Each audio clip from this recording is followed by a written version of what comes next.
Welcome back to Rollin with Olan. I'm Jeff Olan, your host. Thank you all for joining me on this New Year's special. Wanted to come to you today to just talk about Hollywood and everything that's going on. And I'm here with my wonderful producer, Joergen. So, Joergen, take it away. Let's have a great discussion and talk about Hollywood and just everything that we can to help everybody out there. Look at their little ball, their little magic ball, and see what happens in 2025. It's going to be a great year, but let's talk about it. Yeah, if you're listening and you're thinking that you want 2025 to be absolutely awesome, then hey, we may not have all the answers for that, but we can give you something to get you going. So let's get going. I think we'll do two main things in this conversation, Jeff. One, we want to talk about, what's really going on in the industry, and you are perfectly positioned to talk about that. And then two, we want to share a few other things that we've just picked up. A couple of guys, we picked up over the years that kind of helps us screw our heads on right going into a new year. But let's start with the industry, man. Let's start with Hollywood. What is going on? What can people expect in 2025, man? Well, look, Hollywood has had its ups and downs for years, and we all know this. I mean, we've had strikes, we've had turmoil, we've had all kinds of different things going on in the industry, and somehow we keep going, we keep fixing it. We have to find our space. We have to find the right thing for each and every one of us to do. You got to keep going. You have to get up every day, make it happen. Don't let anything stop you, no matter how hard or difficult you think it is. Things will be better next day, the next day, the next day. And I think really, Jorgen, that those of us that are in this space, you either are really in it, you're digging in for a long time, or you're just in it for a short time and then you're going to get out. But if you want to become successful at this, you have to stay in it. I've been in it for a long time. Look, just today I got in the mail, I got my Screen Actors Guild card. Joined in 1987, and now I got my new card. It matches my shirt. I'm really, really thrilled about it because I worked really hard to get that card. I worked really hard as an actor to get that card. I never left. I never got discouraged. I kept going, kept doing everything. And that's what I've been doing in casting and in producing and podcasting and everything. You got to keep going. So, the industry is changing. We all know that. It's changing, and it's changing fast, but we have to keep up with it. And I do think that 2025 is going to be a good year. We all have to go into a new year just being really excited about it. And I would think you'd agree with that. Yeah, what's the alternative, right? Go into it That's right. being unexcited, being pessimistic, being Yeah. negative, being cynical. Look, it's been rough. It's been rough for so many people. If you're listening to this and you're doing anything in entertainment, chances are 2024 was tough. The previous year may have been tough too, and maybe even the one before. I mean, we've had all this stuff, right? But you're not alone. And there's always some people that have had it even tougher. So, with that being said, let's get real specific here. What are you seeing in terms of production, right? Because that's at the crux of this stuff. If there's no production, everybody's hurting, right? But what are Yeah. you seeing? I mean, you're on the casting side. You're also, you're a filmmaker yourself. What do you see happening in the first few months of the year? Look, I think the first quarter of 2025 is going to be slow still. It's going to pick up though. We've got in California, at least, we've got some new incentives that are going to be coming in hopefully in July, August. Things will hopefully be picking up a lot more then. It's never going to be, I should say never, it's not going to be for a long time pre pandemic. It's just going to take time. Everything has changed. I read the production weeklies every single week. And the production weeklies, for those of you that don't know it, it lists many of the movies and TV shows that are coming and shooting either in Los Angeles, New York, Atlanta, all over the world. And what I'm seeing is a lot of it is going out of the country. But I never look at that and say, hey, that's it, because there's always going to be things that are shooting in this country, and uh, there's always going to be things that are shooting in Los Angeles where I am based. I think from what I am gathering from all my information, all my sources, talking to a lot of different producers, directors, assistant directors, the people that come to me to get talent, I believe that things will start trickling in a little bit more around the end of February. And then March, April, it's going to get busier. And then, of course, as we lead our way to the summer, as Jorgen said, we are a lot, there's a lot of people out there that are hurting. We're a lot slower than we have been for so long. And we need to get back on track. It's going to take time, but it will happen. So I truly believe if you stay in it, if you're an actor, continue studying. If you're a crew member, continue doing whatever you can to work on your craft, to make your craft sharper. Things will change. Things will pick up. And I do believe it's going to happen around, like I say, March. And then people are going to be working again, not the numbers that we're used to in Hollywood, and or around this country, but things will change, things will pick up. You got to stay with it. You really have to stay with it, and in the meantime just do whatever else you can to maybe make some money to pay your bills. And that's the hardest thing, especially to those of us who have been in the industry forever. What can we do? We are all like kind of in this together, but try to figure something out for yourself, and and do it until the town picks up, or until production picks up all over this country. Do something else until that happens, and you're always going to have one foot in and one foot out. And I really do believe that 2025 is going to be a good year. Count on it. It's going to be a good year. It could even be a stellar year for many of you.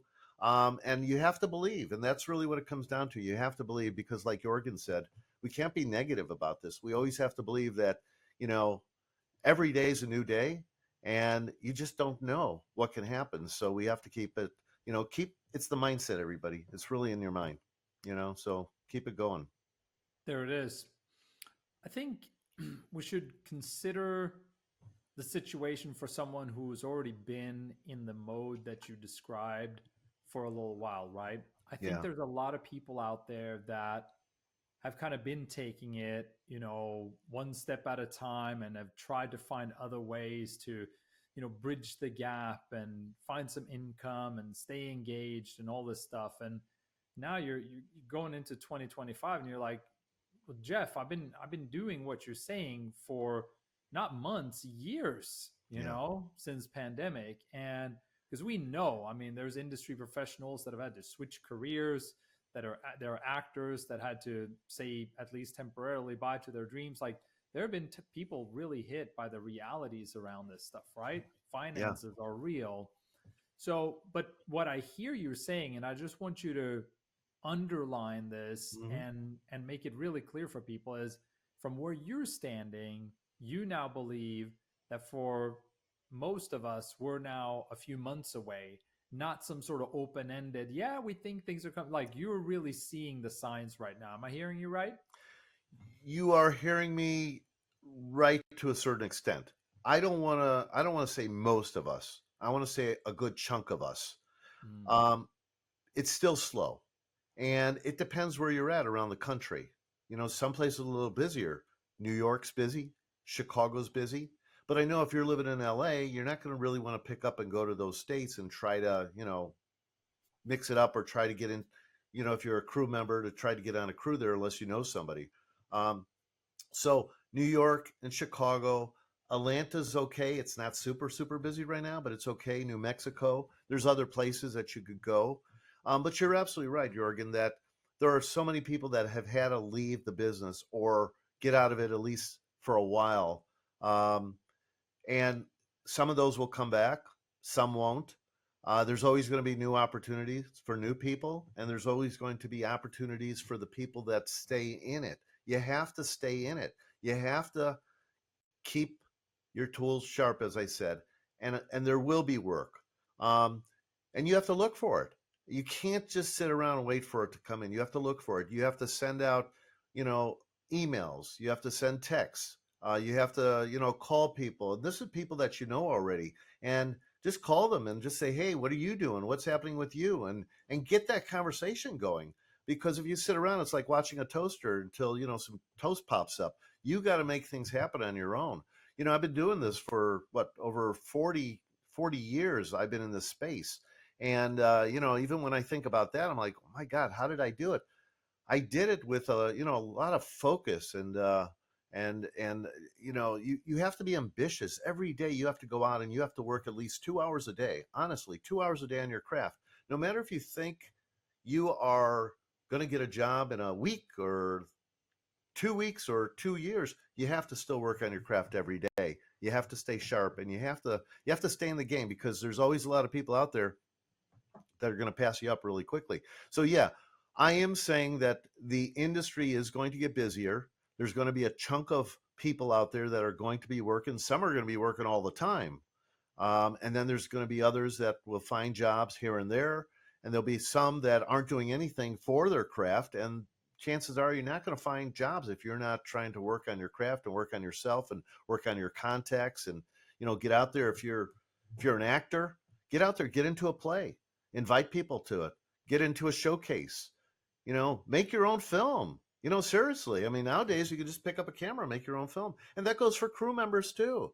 Any crew member across the line, you could make your own film. You can make your own project.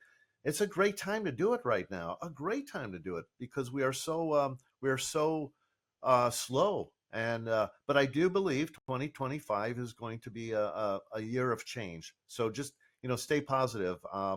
You have to believe. You have to always know that, like I said, there's something else out there, and just go for it. Things are going to happen. So let's talk directly to the ambitious actor, the talented crew member, or the aspiring screenwriter, producer, director, anybody in this industry, right? Anybody who's saying, okay, cool, I heard you, Jeff. That's great. I am hopeful that 2025 is going to be great, and I'm ready to do the right things. In addition to working on our craft, like you mentioned, a couple hours every day, staying with it, being proactive, actually reaching out to contacts, and Yeah. potentially even doing some of our own stuff, like you were Mhm. suggesting. You talk quite a bit about mindset and positivity, and I think that's helped you a lot. As you think about the new year and you think about really up here, like between our ears, between our eyes, wherever our brains are, I lose track of my brain sometimes. What is it that people really need to do up there? How do you orient yourself? How do you talk to yourself? How do you get yourself really in the game from a mental aspect, do you think? That's a great question, and I'll answer it the way I do it. Um, Especially in the new year, we all set these resolutions to do things, and most of us don't do them.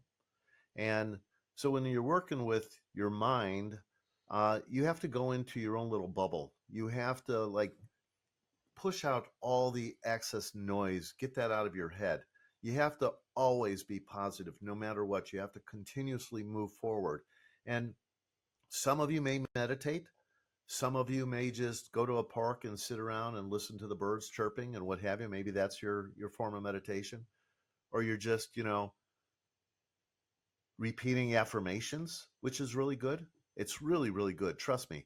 Repeat things that you can do it, you will do it, you will make it happen. You have to believe there's something bigger. And that's how I do it. And that's how I put my mind into a space that, I don't want any negativity. It's got to be positivity. It's got to be moving forward. It's got to be just feeling it. Look, guys like Tony Robbins and all these, these specialists, right? They tell you a lot of the same stuff. You have to constantly keep working on your mind and doing that without getting all this negativity from others or negativity from just being out there and negativity from you know the nature of our business and not working, or you're hearing from other people that saying they're not working, or god forbid they're losing their homes, or they have to change things for their kids, they have to cut down on this or that or whatever. And yes, a lot of people have to do that, not only in our industry, but in a lot of different industries. But we have to adjust to that. And the best thing is to just believe in yourself. That's the biggest thing. Believe in yourself and always, always think positive. I've been doing it for a long time. I've had my ups and downs in this industry, trust me. And there's been days where I'm like, what am I doing? Well, I know what I'm doing. As long as you know what you're doing, you're going to be okay. You have to know what you're doing. And that's putting into your mind that I'm doing the right thing. What I'm doing right now is I am just going to say, I can do it. I'm really good at what I do. I'm going to go out there. I'm going to get that job.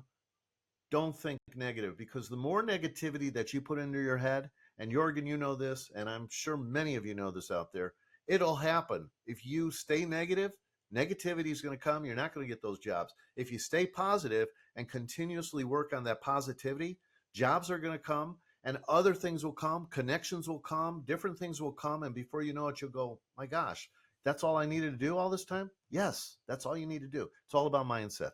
So that would be my advice to everybody. Just stay positive.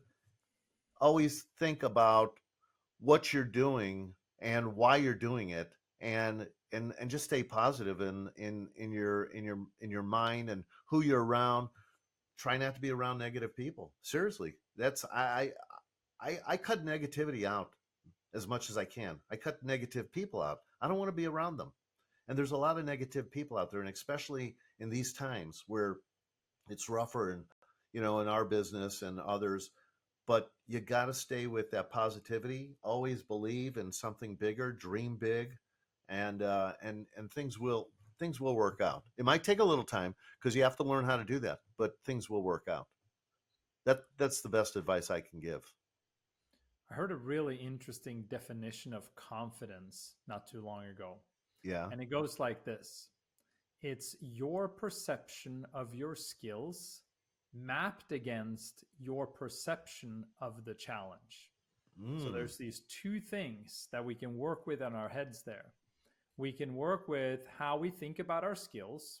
And the way we do that is by practicing our skills, like you said, working on the craft, and yeah. then talking to ourselves accordingly. Yes, it's not like I'm the world's best actor necessarily. It is, I am a committed actor. I'm putting in the work. Every single day, I get a little bit better than I was the previous day. I stay engaged. I challenge. And so we can talk ourselves. So we can create a stronger perception of our skills. Then it's our perception of the challenge, right? What is the challenge? Is the challenge to simply find work? Like whenever some work shows up that you're the lucky one that finds it? Well, it's a little bit tricky, but I think what's positive in this is you suggesting that, hey, come end of the first quarter, like March timeframe, there should be more work. So when you can start looking at that from people, credible sources like yourself, then and you can work on the skills part, all of a sudden there's a way to improve your confidence, which allows you to be more positive. Sometimes, people who are really down will say, okay, I hear you, Jeff, but like it's hard for me to be positive right now. Maybe working with the concept of confidence in that way, like my perception of my skills mapped against my perception of the challenge. If I really sit down and wrestle with that, maybe I can figure something out that gives me a real shot at being more confident and more positive and more optimistic. Yeah, that's well said. Really, I mean, look, if I didn't believe in confidence, and if I wasn't confident, I would have given up a long time ago. Um, you have to always think that you know good things are going to happen. I've often been one that has read a lot of books, positive books, positive thinking, affirmations. For those of you who have known me for years, I used to put on my, casting hotlines, affirmations every day. Either I made them up or I would read out of the book. And I did that because I know that it helped so many people over the years. It really did. There's a lot of people that are just sitting around and they don't think that they can change their mindset, and you can. Every single person can. It takes time, and you have to do the work. you know um what Jurgen's saying and what I'm telling you, I mean, it's out there. You can find this information. You could Google it, you could find it, you could talk to people, but it's a matter of doing it. It's like going to the gym. Are you going to go and get in good shape? You have to go to the gym, or you have to get some sort of routine. Maybe you're a hiker, or maybe you're a biker, or maybe you're just a walker, whatever it is. If you're not doing that constantly, then you're going to fall flat, and it's not going to happen. And so, we are all in the same boat. Actually, we are all in the same boat. We're all just given this one thing called life. We're on a journey. I was telling somebody yesterday on a set, I said, there is no dress rehearsal. This is it. So if you're not living every day to the fullest, the best you can, and believing in yourself, then you're going to fall short. And I really think it's important that we are all doing the best we can every single day, knowing that there's other people out there. You're not the only one. There's other people out there that are in the same boat. It's a matter of how much you're going to do to get that boat moving for yourself. Don't worry about the others. Worry about yourself. And there's good things to happen. It's you know, we get an opportunity. If we wake up every day, we get a new opportunity to make something happen, and just continue believing in yourself. And it's nice if you have support out there, if you have friends and family that are supporting you, and if you don't, then just you have to believe in yourself a little more, and just do the work. Yeah, You I'll know. drop one more nugget on you that I picked up recently. I don't know if folks are familiar with this guy named Jesse Itzler. He's a really interesting guy. He's not in entertainment, but he's worth Googling. One of the things that he has is he's a very successful entrepreneur. He was an artist on the music side, but he has this thing called the Big Ass Calendar. And what it is, it's literally like a humongous calendar that he has on his wall. And he's incredibly intentional about how he plans his year and how he spends his time.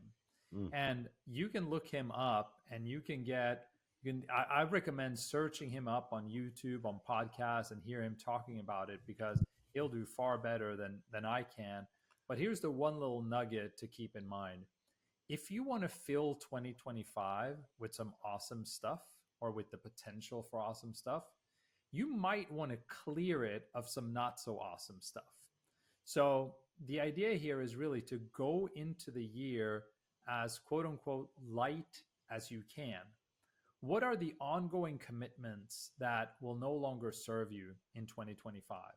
yeah. What are the, you know, typical conversations you have or the meetups you do or whatever you do that, at some point it served a purpose, but in 2025 maybe not anymore. How are you going to make room for more awesomeness? He actually starts in the closet.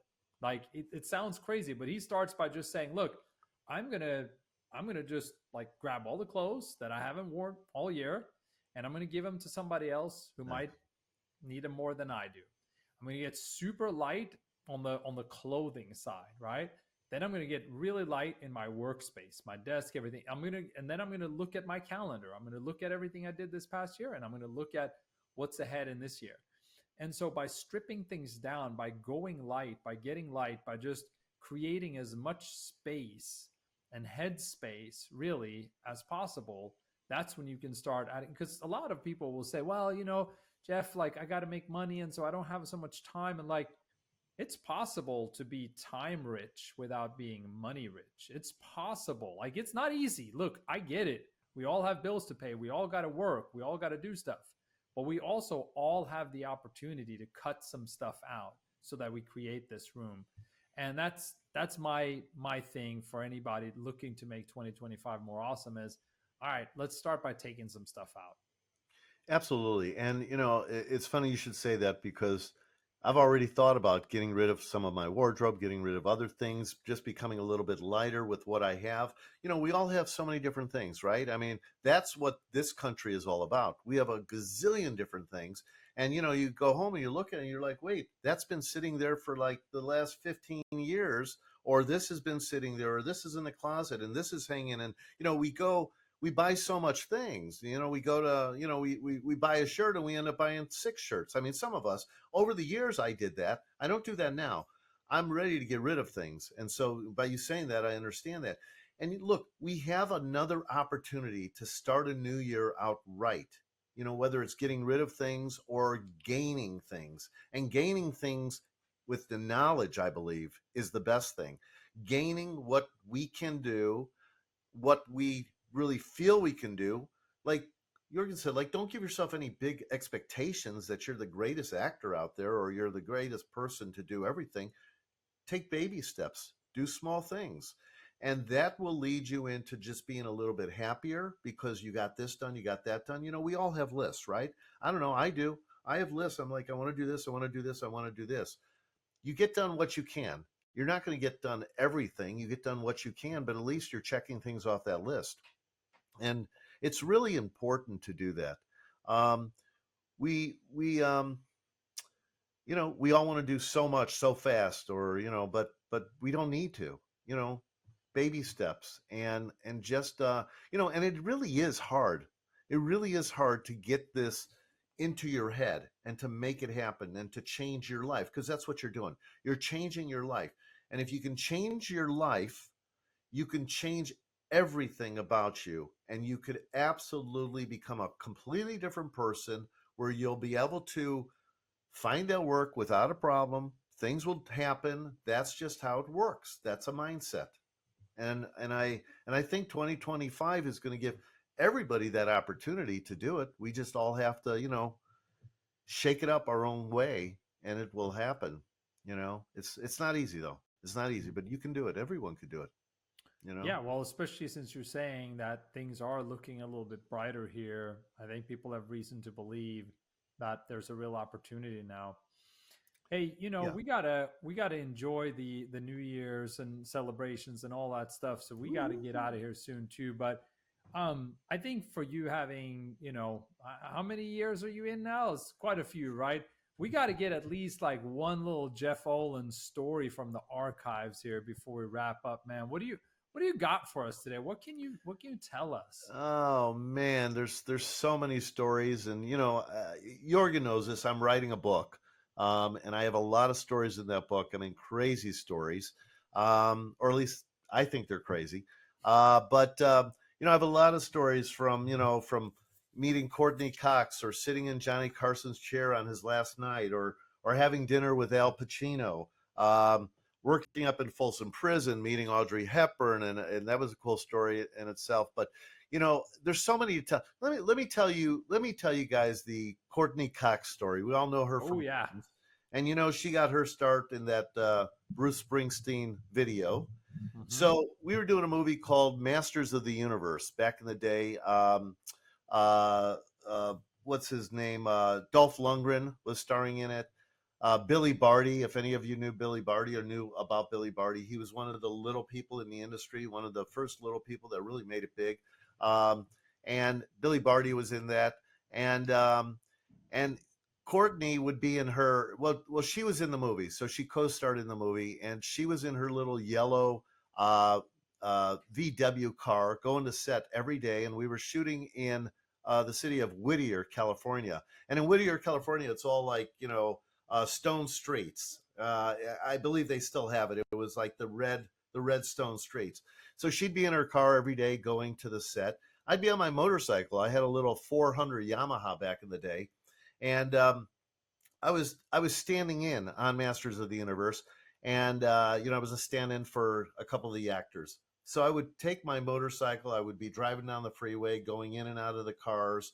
God forbid I do that now. Trust me, I wouldn't. But I was going in and out of the cars, and one day traffic had stopped, and who do I see to the right? I see Courtney in her little yellow VW, and we start talking on the freeway. And that's how her and I got to know each other. Even though I knew she was on the set, I never went up to her or said anything, but that's how her and I got to know each other, and we became friends through the shoot, and it was really wonderful. It was a wonderful shoot, and this is way before Friends, and we had a great rapport. And every day I would see her on the freeway, and we would wave or whatever. I'd go in front of her, or she'd go in front of me, and it was really quite exciting. And then on that shoot, there was David Boreanaz, who's on SEAL Team. He's the SEAL Team 6, I believe. David Boreanaz was doing Crafty. He was doing craft service on that movie. If you could believe it or not, he was doing Crafty. He was trying to be an actor, and look at him. So it goes to show you, look, he was supplying the craft services for the movie. No doubt in his head he had that mindset that he was going to be this actor. How big he thought he would become, who knows? But look at that. I mean, he became, he's a huge television star. So you take stories like that and you think about it. I mean, I just to know how these people started out, it was crazy, Or how about A Nightmare on Elm Street, when I was working with um, um, Wes Craven. I might have told this story on one of the shows before. Wes Craven. I was working with Wes Craven, the director of The Nightmare on Elm Street, and Johnny Depp. Johnny Depp was in the original Nightmare on Elm Street, and so was I. I played a cop. Johnny, he was one of the leads. But I got to know Johnny, got to know Wes Craven. I drove a car with John Saxon. And in those days, there weren't stunt people like there are now. I would drive up and down Hollywood Boulevard like crazy. I was driving John Saxon in a car. And you take stories like that and you think about it. I mean, they're just great stories that in this industry we get to tell those stories, especially those of us who are close enough to the actors and to the directors or the producers, some of them being legendary or legendary now. So it really, it's just so much fun. This industry is so much fun, and I've said it before. It's one of the only industries out there that you could, be in the past, the present, or the future in scenes, whether it's television or movies, and it's so fun. So no matter what, we have to be excited about what we do, and we have to just go out there and grab the bull by the what, and get out there and make sure that you're doing things in order to have these memories in whatever we're doing. Just I think it's great, and I'm excited. I hope you all read the book when it comes out. It won't be out for a while, but I've got some great stories, and I appreciate that. Let me tell one more little quick story, if I may, about Audrey Hepburn, the great legendary Audrey Hepburn. I was working again as a stand-in, and we did a movie called It Takes a Thief with Robert Wagner. And I was called in as a stand in. I was given 5 days to stand in. The first day I went down there and I was just standing behind Video Village. Video Village is where you're watching what's going on. The stand-ins could stand there and watch.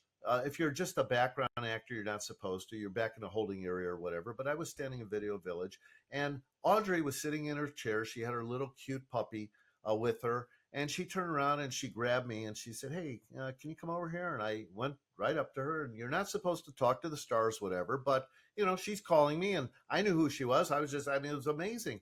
And she calls me over, and we start talking. We, just small talk, and then she's called to the set. So she goes to the set and she turns around, she gives me her little puppy, and she says, "Would you mind holding my puppy? And as a matter of fact, if you'd like to, go ahead and sit in my chair." Again, you're not really supposed to do that, but I had Audrey Hepburn telling me I could sit in her chair. So I grabbed her dog, I'm sitting in her chair, and an assistant director comes up to me a few minutes later, and he says, "What are you doing in Miss Hepburn's chair?" And I said, "Well, she told me I could sit in her chair." He goes, "You're not supposed to sit in her chair. Get out of that chair." I said, "Okay, but she told me I could sit in that chair." He goes, "Well, I'm going to be right back." So he goes down to the set. I could see him talking to Audrey, Miss Hepburn.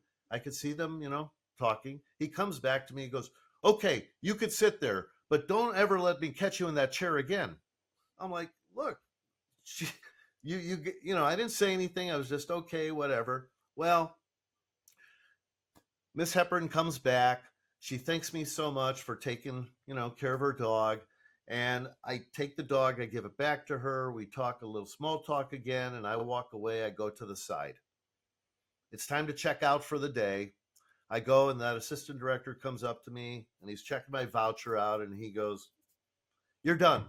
I said, "Okay, thank you." And he goes, "And I mean for the week, you're done. Don't come back."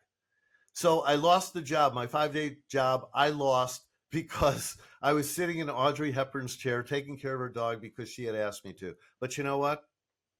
It's okay. I would rather have that story than the 5 days of work. Some wins and some losses, right? That's right. Yeah, no, there you go. Hey, I think this is a good place to end, Mm. If some of those stories aren't making you smile, if some of those stories aren't making you think, hey, everything starts somewhere, and if we put our mind to it and we put our head down and we do some work here, we can make some stuff happen. So thank you for Yeah, sharing that, Jeff. That was great. you Send bet, us you out, bet. man. Believe, believe, believe. And for all the actors out there who want to get into this industry, all the background actors, you know, go to sourceandcast.com. It's always free to sign up and always free to submit. And sourceandcast.com is the sponsor of this show. So I want everybody to go there. They're in Atlanta, they're in New York, they're in Los Angeles. Things will pick up. So get there prior and you'll be one of the first people in line, literally. So get there, especially for anyone who wants to get into the industry as a background actor. I've been in the space for a long time, have cast a lot of different things. Pulp Fiction, as many of you know, was my first film that I ever cast. Get in there. This is for seniors and students. Check it out. Sourceandcast.com. And for everybody else, do the best you can. Make it a great year. 2025 has so many possibilities. You just have to get out there and do it. I wish each and every one of you a really fabulous 2025. Always believe in yourself. And I know Joergen would say the same. There you go, I'll man. say the same. All right. What do you want to thank them for? Maybe for rolling with. Oh, okay. Look at that. That's just what a producer does, doesn't he? Thank you all again for joining us and for rolling with Olan. Make sure you check us out on YouTube and Spotify and Apple Podcasts. I know if you're watching this right now, you'll continue watching. And for those of you that are listening on the podcast, continue listening.